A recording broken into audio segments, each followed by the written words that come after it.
Dėmesio kolektyvas, kas ruošiatės dalyvauti Maverio lygoje, keičiasi truputėlį sąlygos. Ta prasme, pirmas dalykas, tai yra 3 turai, kur galite tapti Maverio lygos čempionu.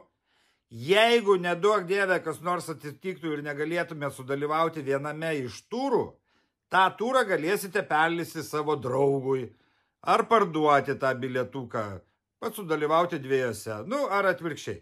Aš manau, temą supratote, šitas dalykas bus toleruotinas, tik tai prašau informuoti apie tai organizatorius, kad keičiasi dalyvio pavardė.